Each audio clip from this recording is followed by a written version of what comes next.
Olá, eu me chamo Gabriela Candamuro. O caso de hoje é sobre Raquel Genofre.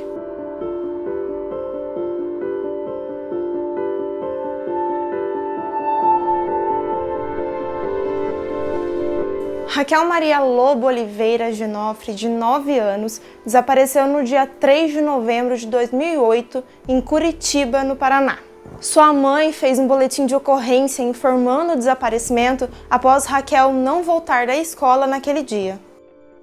O caso: Raquel saiu da escola no dia 3 de novembro por volta das 5h30 da tarde. Ela costumava voltar das aulas sozinha há mais ou menos um ano, e nesse trajeto ela sempre utilizava ônibus. Raquel foi vista pela última vez em um ponto de ônibus perto da Praça Rui Barbosa, em Curitiba. O Serviço de Investigação de Crianças Desaparecidas, o SICRID, foi acionado, e então começaram as investigações a respeito do desaparecimento de Raquel. No dia 5 de novembro de 2008, 2 dias depois do desaparecimento de Raquel, uma mala foi encontrada abandonada na rodoferroviária de Curitiba. Dentro dela havia um corpo. As primeiras informações eram de que o corpo estava sem roupas da cintura para baixo, com algumas sacolas na cabeça, envolvido em 2 lençóis e apresentava sinais de estrangulamento e violência sexual. A confirmação de que o corpo pertencia a Raquel foi dada após os exames do IML. Naquela semana, as câmeras de segurança da rodoferroviária não estavam funcionando. Há muitas informações sobre esse caso. Eu coletei informações a respeito da morte de Raquel em jornais, em publicações, em matérias, e vou falar um pouquinho sobre eles agora de forma cronológica. Investigação e suspeitos. Segundo uma reportagem publicada pelo Ministério Público do Paraná no JUS Brasil, ao menos 20 suspeitos foram descartados após fazerem exames de DNA com as amostras coletadas no corpo de Raquel. Porém, eles acabaram trabalhando com mais 4 suspeitos no decorrer. Um deles era um rapaz que vivia numa favela próxima à casa de Raquel. O homem era conhecido da família da menina. Na época, antes mesmo do corpo de Raquel ser encontrado, um homem branco de aproximadamente 38 anos e morador do local dizia e se gabava que havia feito coisas com a menina. Havia feito coisas ruins por vingança. Além desse homem, a polícia também trabalhava com outras hipóteses. Uma delas era de que o crime havia sido cometido por 2 ou até 3 pessoas. Imagens feitas por um posto de gasolina, perto da rodoferroviária, mostram um homem carregando uma mala muito parecida com a qual foi achada o corpo de Raquel naquele dia. A gravação tinha sido feita 30 minutos antes da mala ser percebida na rodoferroviária por alguns índios que dormiam no local. Mas a polícia não conseguiu identificar os suspeitos, visto que as imagens estavam muito ruins e desfocadas. Marco civil da internet. Em 2015, o jornal Tribuna do Paraná publicou uma reportagem em que entrevistava o delegado Demetrios Gonzaga de Oliveira. Gonzaga disse que na época havia encontrado confissões do suposto assassino na antiga rede social Orkut. Ele até tentou rastrear o IP do computador que havia feito as confissões, porém, por falta de estrutura, não conseguiu. No mesmo dia em que encontraram o corpo de Raquel, o delegado havia rastreado pelo menos 3 mensagens da mesma pessoa do mesmo endereço de IP na rede social.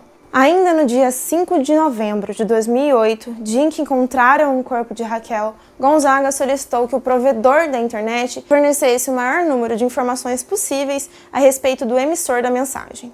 Segundo ele, o provedor era situado no Nordeste, onde a estrutura era bem precária e não fornecia dados suficientes para conseguir rastrear um IP. Demetrios diz que se o marco civil da internet existisse naquela época, seria possível rastrear o emissor da mensagem e seria possível descobrir o assassino ou o suposto assassino de Raquel. Mas também o delegado disse que analisou todas as hipóteses e uma delas era que a pessoa que estivesse escrevendo aquelas mensagens poderia ser alguém que simplesmente queria se aparecer. No entanto, ele disse que todas as hipóteses precisavam ser descartadas. O crime mais difícil do Paraná. Segundo Vanessa Aline, delegada adjunta da Divisão de Homicídios do Interior, nos quase 3 anos em que ficou à frente da investigação do assassinato de Raquel, mais de 1000 pessoas foram entrevistadas. 100 pessoas encaminhadas para o IML para coletar amostras de DNA e muitas outras investigações em diversos estados do país. O caso de Raquel Genofre é considerado o crime mais difícil da Polícia Civil na história do estado do Paraná.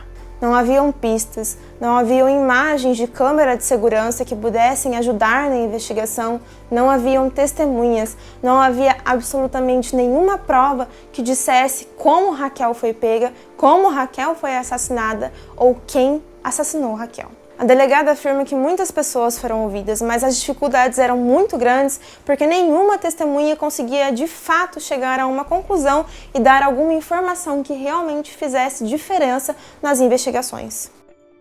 Confirmação de DNA. Depois de 11 anos de investigação sem nenhuma pista conclusiva, a Polícia Civil, em setembro de 2019, conseguiu achar um DNA compatível com as amostras coletadas no corpo de Raquel. A identificação foi feita a partir das amostras de DNA coletadas no corpo de Raquel e amostras do Banco Nacional de Perfil Genético do Ministério da Justiça. Esse banco de dados é atualizado semanalmente com amostras de DNA de presos que cometeram crimes hediondos. As amostras do corpo de Raquel foram comparadas com 116 perfis que integravam o sistema. Carlos Eduardo dos Santos, de 54 anos, foi o homem responsável pelo assassinato de Raquel. Ele teve compatibilidade de 100% com as amostras de DNA. Ele estava preso em Sorocaba, São Paulo, na época da conclusão do exame. Em 2008, na época do assassinato, a Polícia Civil constatou que Carlos morava em Curitiba e trabalhava em um restaurante. Esse restaurante ficava a cerca de 700 metros do local onde Raquel passava todos os dias para ir para a escola. Carlos Eduardo confessou ter matado Raquel em 2008. No interrogatório realizado pela Polícia Civil, ele disse que atraiu Raquel com uma proposta de que ela faria parte de um programa infantil na televisão. Segundo Camila Seconello, delegada da Divisão de Homicídios e Proteção à Pessoa, Carlos observava Raquel e entendeu a rotina da menina todos os dias para ir para a escola. Ele chegou nela com a proposta de que a levaria até o escritório para assinar documentos para participar do programa de TV.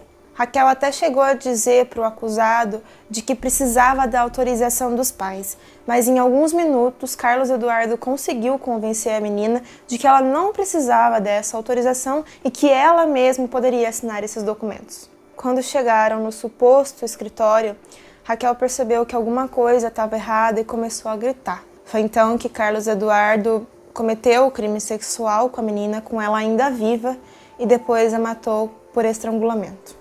Ainda segundo a delegada, Carlos confessou que só deixou a menina na rodoferroviária porque era o único lugar que ele poderia andar com uma mala daquele tamanho sem ser notado. Inquéritos e audiência. No dia 2 de janeiro de 2020, a Justiça do Paraná decretou a prisão preventiva de Carlos Eduardo. O inquérito do assassinato de Raquel foi concluído em dezembro de 2019. Ele possui mais de 4.000 páginas e 12 volumes. Carlos Eduardo foi indiciado por estupro, atentado violento ao pudor e homicídio triplamente qualificado. As qualificações foram crueldade, não possibilitar defesa da vítima e homicídio para garantir a impunidade. As audiências do caso foram encerradas nesse mês de julho, no dia 19. O caso deve ser julgado pelo Tribunal do Júri. Ao todo foram ouvidas 15 testemunhas, sendo 6 de defesa e 9 de acusação. Todos os peritos que passaram pelo caso também foram ouvidos. Carlos tem diversas outras passagens pela polícia, incluindo estelionato, roubo e outros estupros. Ele ainda não foi julgado pelo assassinato da Raquel para que eu possa dizer para vocês quantos anos ele foi sentenciado. Eu fico indignada com isso. Esse é um dos piores casos que eu gravei, foi um dos piores casos que eu tive que escrever o roteiro. E apesar de eu dizer sempre que eu não quero dar minha opinião, é muito difícil gravar e não conseguir ficar mal com um caso como esse. Mas apesar de tudo, eu tô aliviada que o assassino da Raquel foi encontrado diante de tudo que eu li. E eu creio que a mãe, a família e todos os policiais que estavam estiveram envolvidos de alguma forma com esse caso também devem estar aliviados. Eu deixo aqui meus parabéns aos policiais dos estados do Paraná, Santa Catarina, São Paulo, Rio de Janeiro e diversos outros. Também deixo meus parabéns a diversos órgãos, como a Polícia Científica do Paraná, o Ministério Público, a Justiça, o Ministério da Justiça, enfim, tantos órgãos que passaram anos e anos tentando solucionar esse assassinato. O caso de Raquel Genoff termina por aqui, com uma solução e um assassino preso. Boa noite e bons sonhos. Ei, peraí, não desliga não. Para continuar com o nosso podcast, uns amigos me incentivaram a fazer uma vaquinha solidária. Então, se você quiser contribuir com o projeto, ajudar o projeto por mês, é só doar lá no Padrim. Eu vou deixar o link lá no Instagram, então é só clicar lá e ajudar. Qualquer R$1 que seja já é uma grande ajuda, tá bom? Muito obrigada e até a próxima.